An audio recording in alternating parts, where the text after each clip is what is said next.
Hi, my name is Mark Biernot, and I'm a PhD candidate in economics. In this video, we're going to talk about government shutdowns, government stalemates, and government gridlock, and what are the impact. We're going to look at peer-reviewed research. However, I'm going to preface it with a quote, or a paraphrase at least, from Thomas Jefferson. The best government is the government that governs least. And this was echoed by Henry David Thoreau in Civil Disobedience. And similarly, the ideas of John Locke also echoed that.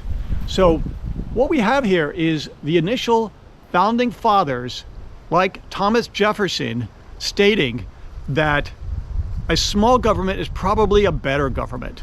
And this was coming from the context, what you need to know is this is coming from the context of despotism of King George III of England, Great Britain, when they threw the yoke of the British Empire off. So their philosophy was, yes, they created and crafted a constitution, both in the Articles of Confederation and the latest rendition of the Constitution, that you can have political stalemate, and it's okay. In fact, I would like to make the claim that the default setting for a government is stalemate if they can't agree. So it's almost okay, it's almost agreed. I play chess, many of my games are stalemates. And at the higher levels, the better you get, they're usually stalemates. So stalemates is an okay thing in the context of government because further expenditures and government is not expanded. So it is almost like, and this is a stretch of a claim, that they wanted the default setting to be gridlock, to be stalemate. If you can't agree, I know there's this, come on, everybody get along, let's get agree. But if you can't agree, it's okay to have stalemate and nobody expands government. The peer-reviewed studies are mostly focused in Google Scholar, it seems, on the 2013 shutdown. At least that's the highest cited Google Scholar peer-reviewed research. And any of the articles that I saw personally showed that there was no long-term impact of a government shutdown, of gridlock. And that seems to support the evidence that the founding fathers had a little bit of a tolerance for this when they crafted the Constitution. Now, the 2013 wasn't the longest. I believe the longest shutdown was 2018 to 2019. And that was only 35 days. So maybe the length of the shutdown was a factor in determining why the impact was relatively negligible in the long run. In the short term, of course you have an impact. But Milton Friedman, under the permanent income hypothesis, seems to explain that in the sense that if I'm a worker, I'm thinking about my long-term permanent income spread over my lifetime. And if I have a few hiccups or bumps, my permanent income consumption and expenditures are not going to be changed that much. In the short term, I may have to tighten my belt a notch and wait. But, you know, me personally, and so of course consumption and maybe a little factor in GDP may go down for a blip, but it's not going to affect this huge, dynamic, great country of America full of brilliant minds always trying to mitigate the next thing. Now, there was a study in 2019, I think it was Raquel, that did say that there was it sounds dramatic in the short term, $24 billion decrease in GDP. But that's a short term. And then again, 2020, 21, 22 seems like an anomaly in terms of economic analysis because of obvious reasons.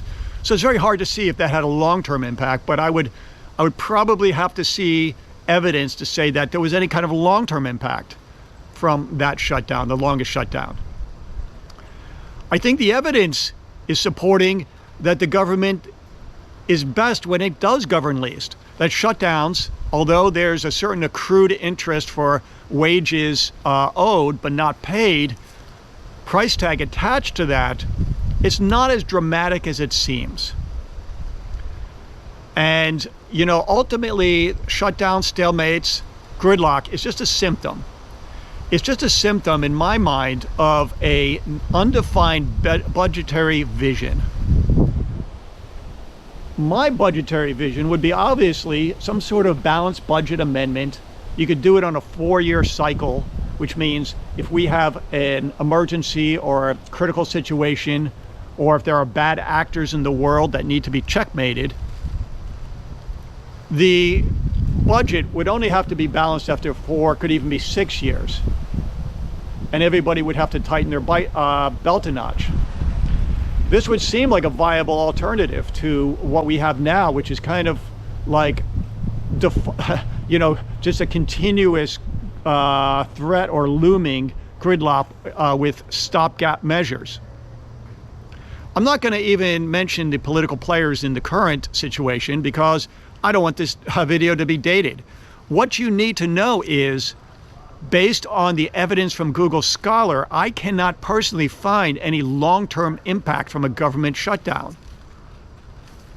There seems to be some people suggesting that science this creates an inertia on scientific development and progress because these scientific projects lose their funding, at least temporarily. The counter argument is, when I was in graduate school, my professor, he was arguing against government science funding. And I found that quite odd because I believe in science funding. I love science. But in retrospect, maybe he's correct. He believed that the free market, private enterprise, always does it more efficiently. So the moral of the story is, if you want to know if government shutdowns, government gridlock, or government stalemates have an impact, better than going to peer-reviewed research, because quite frankly, these are hard to measure over the very long term because there's too many exogenous variables. Look at the theoretical abstract founding principles of the US and subsequent writers like Henry David Thoreau. I highly recommend Henry David Thoreau. And what were they saying about the political economy and political discourse as a guiding light for the way the US or any country which aims to maximize freedom and liberties of all equal citizens that we are? And what is their vision? Thank you very much.